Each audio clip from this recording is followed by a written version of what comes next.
guys, we are going to dive back in on it. Today is Thursday, July 11th. I'm still breathing heavy from what we have seen today. It has been such an insane day, right? This whole entire week, I think Monday was really the only kind of slowish day. But Tuesday, we saw CEI, right? If we're looking at the daily chart right here. Tuesday, we saw CEI. CEI went from $2, shot all the way up to $9, right? Yesterday, we saw VISL. VISL went from $1, shot all the way up to $8, right? This morning, we had CODX in pre-market go on a very nice rip, a very nice run. It was about $1 spike over in pre-market where CODX went from 90 cents up towards $2. Then we saw RVLT go on an amazing spike from 33 cents all the way up to 92 cents, over a 200% climb. And then we've also seen IMUX go on a nice climb from $12 all the way up to $18. It's like there's ATMs with unlimited money everywhere we look, right? It's insane right now, right? It is so wild and it's so cool to see. The only issue is, if you miss these plays, obviously you're like, oh my gosh, I can't believe I missed them. And then you become emotional and then you chase. I love hot markets, right? I think we all do, right? We all love hot markets because hot markets are going to lead towards the biggest spikes, the biggest rips, the biggest plays, the most profitable times. But they're also the most draining on us sometimes because we'll make a huge profit one day and then one day we may miss a few plays, or we'll make a huge profit one day and then we chase the next day, or maybe we miss one day and the next day we make a giant gain, right? So it's like so crazy sometimes on, slow times. We're kind of sitting here waiting for these hot markets. Then when these hot markets are here, we have to have the confidence to pull the trigger to get in on these plays because that's why we work so hard, right? We work so hard to get in on these plays. We work so hard to find these plays. We work so hard and we study. So when hot markets come around, that's when we can go ahead and make that big time profit, right? So my big profit so far this week was $700 gain. So far, I did not trade today. And the only reason I did not trade today is because I was a little bit late, right? I was a little bit late and I felt like if I was going to hop in, I was going to be on the chasing side. So first things first, I was not really a huge fan of CODX. I really didn't want to buy anything on CODX. That wasn't really anything I was 100% feeling this morning. CODX did go on, a nice climb and a nice rip, but this press release really didn't get me going in any sort of means. It came out on CODX with a press release that says it came out with a product, an American mosquito diagnostic product. Basically came out with bug spray, right? So, but this product right here, it's not saying right here that, oh my gosh, this is the best product we've ever seen in our lives. It's not saying it's going to change the game of, bug repellent or anything like that. It's not going to do anything along those lines. It just says that we're launching a new product. Now, just because you launch a new product doesn't mean it's going to be successful. Just because you launch a new product doesn't mean you're going to make a lot of money. Just because you launch a new product doesn't mean that your company is now worth millions of dollars, right? So I wasn't really a huge fan of CODX. And CODX, I think, ran just because of the mindset, right? Just because of the mindset. Just because traders woke up and they saw CEI go crazy 2 days ago. One day ago, yesterday, we saw VISL go crazy. People woke up today knowing that they are ready to buy, knowing that they are ready to attack it, knowing that we're going to see another supernova. And CODX, basically just ran because of that, not because of how strong the press release was or how mediocre the press release was. Just because CDOX, was the first decent press release of the day, and everyone said, "Oh, next CEI, next VISL, let's hop in on it," right? So that's what everyone wanted to start jumping in on. Now, throughout pre-market, I didn't pull the trigger at all because I wasn't a fan of CODX. We did have a little press release on CETX, which, popped the stock on up in a very quick manner as well. The press release that came out on CETX this morning was announced as a software. The software, is going to be used in Hudson Yards in New York City. And again, we announced software development. What does software development mean? Software development means we're developing the software. It doesn't mean right now that this is the best software that has ever came out and that it's killing it and bringing in more revenue to the Hudson Yards in New York City, right? It's not doing that. It's like saying we're starting, a new, treatment. We're starting a new project. We're starting a new drug. We're starting a new business. It doesn't mean it's going to be 100% successful. It doesn't mean it's the most amazing thing in the world. It doesn't make your company worth millions of dollars. So why did CETX spike so hard? Well, CETX spikes so hard because it's only 1 million in float. And again, traders have the mindset of, oh my gosh, we saw CEI spike $7 or $9 in one day. Oh my gosh, we saw VISL spike $7 in one day. Oh my gosh, CETX just came out with a press release. It's only 1 million in float. Everyone's going to go over to this play. So again, people wake up and they say, I can't believe I missed out on the play yesterday, or I banked yesterday. What did I keep saying yesterday as a way to think of the market? Because we live in our own bubble, right? We live in our own bubble in the penny stock world. We do. We don't trade Apple, we don't trade Netflix, we don't trade Amazon. It's so important that to understand that the way we trade penny stocks is going to be so different because penny stocks are so tiny and they're so little that traders can move them around as, basically a group, as a unit, because the more and more and more people that buy these plays, the higher they go. And because they're so little, so many people can push them around. So our mindset in these hot markets are what? The mindset in a hot market is, wow, either A, I can't believe I'm making this much money. This is insane. Everything I buy, I'm making money. I can't wait to buy the next big spike because I'm going to make more money. Right? That's one person's mindset, where the person who's just nailing every single trade.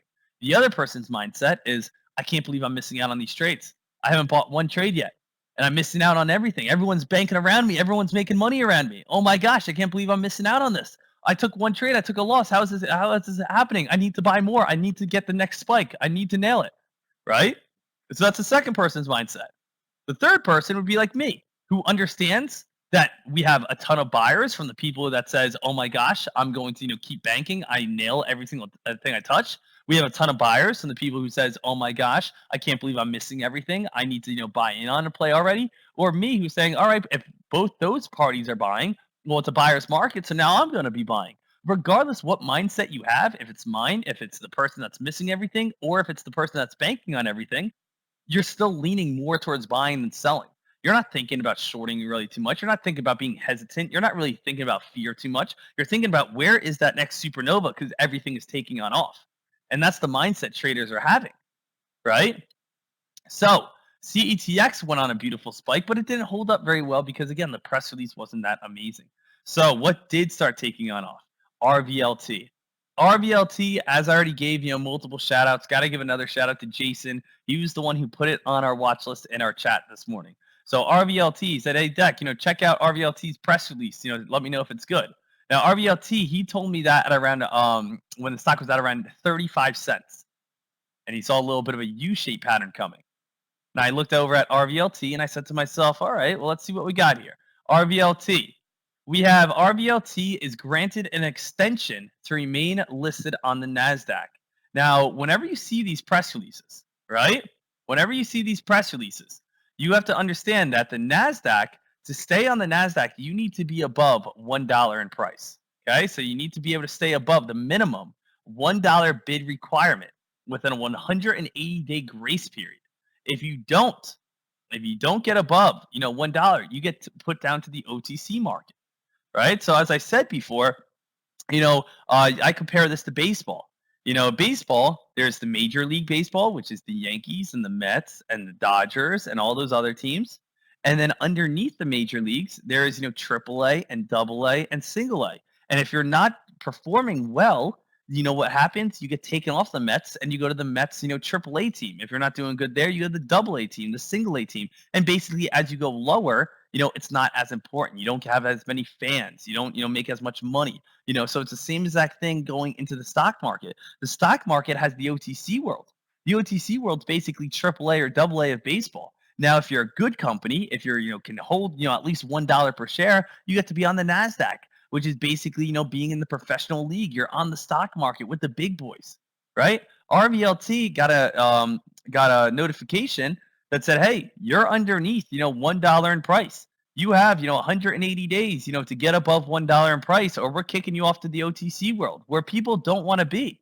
So RVLT, what's happening right here is most likely RVLT is pumping their own stock, that they're buying shares of their own play to raise their own price so they get above $1 and makes the NASDAQ people happy, right? So we see this happen a good amount. And with this being said, it's happening during a hot stock market. during, a time that CEI turned into a supernova, VISL turned into a supernova. We had, this morning, CODX turned into a nice spike. This morning, we had CETX go on a nice spike. And people are already just on that, oh my gosh, where's the next rip? Where's that next run? So once RVLT started taking on off, everyone started moving in on this. And we watched this play. We watched this play from 35 cents go to 39 cents and 40 cents. Then we watched it go from 40 cents to 50 cents, and 50 cents to 60 cents, and 60 cents to 80 cents, and 80 cents to 90 cents. And, I was sitting here and I was just saying to myself, right? It's not easy. It's not easy, but that's stock trading, right? That's stock trading. And that sometimes happens where we are going to sometimes come across, traders, or we're going to come across trades that, we're not going to win on, right? And there's going to be trades that we're going to miss out on. And that's okay, right? But what I'm super happy about is the traders that are able to bring in some nice profits, that are able to lock in those gains, because that's what it takes. The people to just be willing to say, hey, I'm going to pull the trigger, I'm going to buy these plays. And that's what's one of the most important things to me. So to be able to see a lot of these big time gains right here. If it's $21, if we have 977, 260, 726, 267, 150, 51, 190, 306, 187, 200, 183, 467, 650, 1200, 500, 67, 500, 200. The list goes on and on and on, right? So again, shout out to the people making those big time bank. But the reason I did not buy RVLT, the only reason I did not buy RVLT is just because it went from 40 cents to 50 cents. And the stock, a 10-cent move on a stock that's only 40% or 40 cents, it's a good move. It's a good size move. So I'm like, all right, let me wait for a little bit of a pullback. Let's see if it can hold before its next rib up. But then it went straight from 50 cents all the way up to 66 cents. And I'm like, well, the stock just went basically from like 39 cents to 66 cents. I can't buy here. The stock is up like 130%. Then the stock goes from 66 cents all the way up to 83 cents. Then 83 cents all the way up to 92 cents. And now the stock is, now starting to move sideways. Now the stock is, having its pullback and finally starting to, come back to reality a little bit, right? I want the stock to come down lower. I would like to see the stock, maybe if I can get in around 55 cents or so for maybe a stock to U-shaped back here this afternoon. Once the stock starts going, once the stock starts taking on off, once the stock starts getting a nice big move, what do we have to realize? That it will have a pullback eventually. And it's tough to determine, obviously, how high a stock is going to go, while the stock is currently ripping. Because it's so simple, and again, I always have people say it, they'll be like, oh, Dek, if you bought in at 40 cents and held it all the way up to, 95 cents, you could have made this much money. And it's like, yes, I realize that. Thank you for bringing it up. Right? So, it's tough sometimes, especially when we see a play, even if we buy in at 40 cents and then, it's like, oh, why didn't you buy in at 55 cents, 60 cents, 65 cents, 70 cents? Because the stock was up over 100% on a spike. I have too much discipline. I've lost too many times in the past when when the market's not as hot, let's say, where I bought in up 100% and I end up getting destroyed. A stock goes from 40 cents to 65 cents. I buy in, it drops down to 50 cents. Stock goes from 55 cents to 70 cents. I buy in, it drops back down to, 50 cents. You don't want to buy in. On today, it worked if you chase. If you're a chaser and you're buying in this market, it's going to work. But you know what? In the future, it's not going to work and it's going to catch up to you, right? It's like if you're doing something illegal for some reason, right? You could say to yourself, hey, I'm making a lot of money. And you know what? Right now it's working, but it's not going to work forever, right? And it's not going to do well. And you could kind of compare that to whatever you want to, think about in any sort of way. But there's a lot of things that you shouldn't be doing that could work that one day are going to catch up to you. Right? And chasing could be one of those things where if you buy a stock that already spiked 150% on a straight up move and you're buying in and you're saying, well, Dek, I killed it today. I'm so happy that you guys banked and so happy that you guys are making money. I just don't want to see you guys in the future be buying stocks up 150% on a straight up spike and then be like, oh, why didn't I make money on this? I'm doing the same strategy. Because I get emails about that all the time where I'm going to have a ton of emails this week of people saying, Dek, I bought this and I nailed it. I nailed this. This is awesome. This is so much fun. This is great. But 2 weeks down the line, I'm going to get emails from the same people that are going to say, I don't understand what's happening. I've lost, 20% of my account, but I'm doing the same exact thing I did 2 weeks ago. Right? They're gonna. Those are the same people that say, "Zach, I'm doing the same strategy. I'm doing everything that's exactly the same, but I'm losing a lot more now. I don't understand why." It's because market conditions change, right? If you see a stock run 100% and you buy it right now, you're going to make money still. But if you do that during a normal market and especially during a bad market, you're going to lose, right? There's three different types of markets. There's going to be hot markets. That's one. There's going to be normal markets where we see decent spikes, nice rips, nice runs, but nothing insane. That's two. And then we're going to see bad markets where things are going to be very slow and not going to do very well. The only time you can really chase is going to be in an extremely hot market like it is right now. And it can work and you can bank. And again, I'm not trying to take anything away from the people that are banking and making money because I'm so fired up and so happy for you. But I just want you to know if you're buying in super late, it's only 1 out of 3 markets that this is going to work at. Other than that, you don't want to be chasing. You want to be trying to get in first. You want to be trying to buy on dip buys or pullbacks. You want to have that discipline, right? Because I don't want to get an email, 2 weeks from now when maybe the market turns into normal or maybe it gets a little slow of people saying, oh, I'm doing the same exact thing I was doing 2 weeks ago and, I'm not making any money. I'm actually losing. How could this be? Well, market conditions change, just like the weather. Right now it's summer, but in a couple months, guess what? I'm going to probably start wearing hoodies and I may start wearing snow pants if it starts snowing, right? It's not like you can walk out in a t-shirt today and you say to yourself, oh, wow, this t-shirt, these shorts feel great. I'm going to wear this the rest of the day, rest of my life, right? It comes to January, you live in New York and you're just like, Dad, why am I so cold? Right? You compare it to your stock trading. You have to be willing to adjust. But right now we are seeing such a hot market. We're seeing such of a hot rip. We're seeing, so many big time climbs, so many big time pops. It's great that people are making their money, but you need to be willing to understand this is not something that you guys want to do in the future of just chasing, chasing, chasing. So what am I looking for? I'm looking for basically these stocks to hold over lunch, consolidate over lunch. Because right now RVLT is up 176%. Now I could buy RVLT over over lunch hours for this stock to start moving up. And you may say to yourself, well, Deck, you said don't buy a stock up 176%. If you buy it over lunch hours, aren't you doing what you told us not to do and chase the play if it's up 167%? What you have to understand is there's a huge difference. There's a huge difference from buying 176% here and buying 176% here. There's a ginormous difference behind this. Because what is the ginormous difference? The ginormous difference is on this one, number one, the stock spiked up 176%.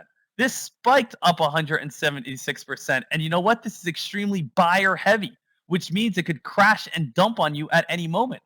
This one at number 2 has been up 176% for the past hour and a half, 2 hours now. So it's not spiking up. It's not buyer heavy. It's more moving sideways up 176%, which means it's not going to dump on me anytime soon because buyers and sellers are keeping it at an even pace.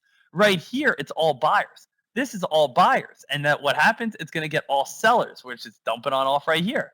Right here, right, this is a mixture between buyers and sellers as it's even. So it's not, you're not chasing, it's consolidating. Right? So there's a giant difference right there. That's why I'm waiting for this to consolidate long time. Let all the buyers that want to get out before possible next leg on up this afternoon. Same exact thing, IMUX. IMUX, this play has a lot of potential this afternoon. This is a stock that I've been talking about since this morning as well. This is one that I've loved. This is one that I really like. This is one that I really enjoy. And why do I really enjoy this play so much? I really enjoy this play so much because it reminds me of HUNT. HUNT is a stock that went from $9 and ran all the way up to $100. IMUX kind of falls underneath, almost along the same category behind this type of play. It's if we look at IMUX, IMUX is a play that has it's a newer play, just like HUNT was. You can see how spread out. Usually the stock has a very large spread. It had a very large spread this morning, but more and more volume started moving into it, so it got a little tighter. Still a decent spread at 11 cents, which is pretty nice. But also, again, IMUX has a crazy low float. Crazy low float on IMUX, as this play has a 24,000 in float. We look for anything like 2 million is a low float. 1 million is an extremely low float. 24,000 in float? Are you kidding me? right? So if for some reason, if a huge amount of buyers ever moved in on this play, what would happen? This stock would go insane. This stock would rip huge. This stock would go on a ginormous run. And that's kind of what happened on HUNT. HUNT, an extreme low float play as well, had a large spread, usually a low volume play, and a lot of people have started playing it. And the stock ran all the way from $8 all the way up to $100, right? So, that's something that's absolutely insane that I want you guys to always be understanding and always be looking at.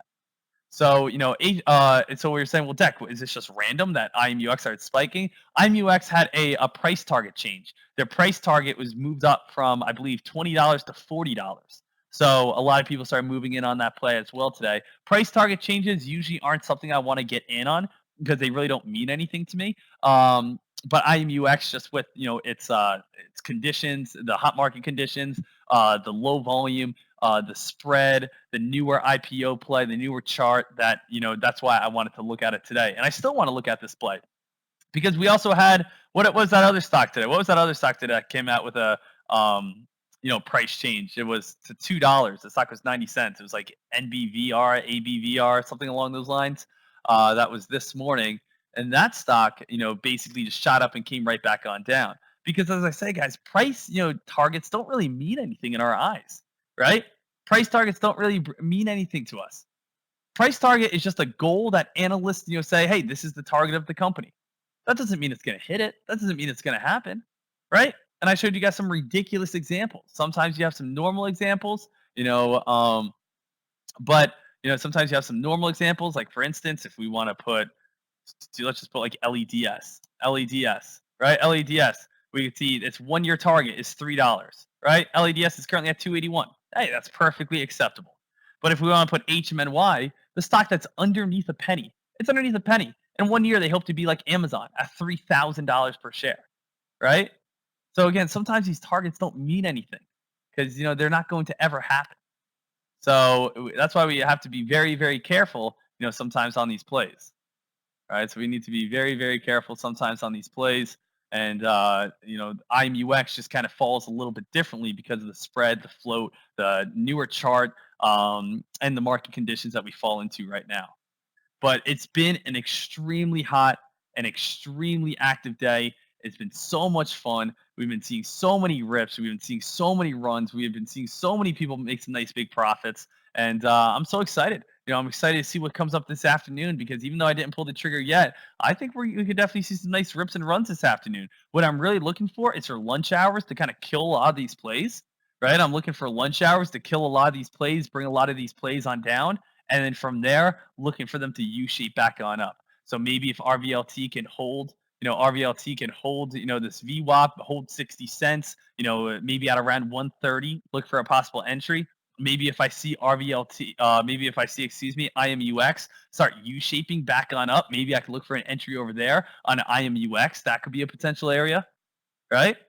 So I just don't want to buy at the top. If I have to take a loss, I'd much rather take a loss at a bottom, right? And what do I mean by that? Again, I never want to think negative. I'm hopping in to take a loss, but I want to let you guys know, if a stock is spiking and spiking and spiking and spiking, let's say, do I want to buy here?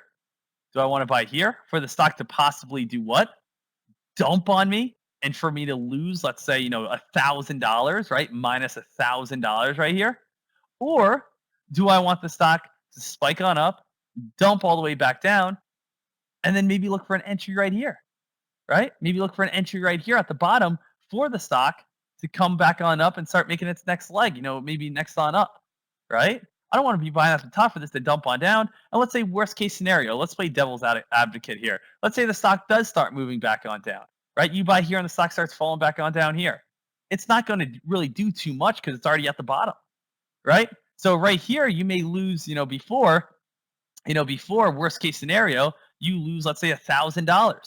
But if you buy right here more near the bottom, and let's say worst case scenario, it doesn't work out on your trade, all right, maybe this one's, minus $75, right? There's a huge difference in buying at the very tip and getting dumped on than waiting for the thing to come back down and then, looking for an entry. So it's much better for me on IMUX if I wait for lunch hours where we start seeing some fading to get in, near the bottoms. Or again, if I look at RVLT and I wait for this thing to come back down to VWAP support or maybe over lunch hours gets a little lower and then we go from there. right? Wouldn't that be, much better idea? Wouldn't that much be a much better plan? So we need to understand, right? We need to understand how these, trades work. We need to understand the market we're in. We need to understand, where we are currently at, right? So when we're in these hot markets, we can make a ton of money, but we need to be extremely careful, of course. So awesome job today. Enjoy those profits. Great work. And what an insane day carrying out this extremely hot market. Great job, team.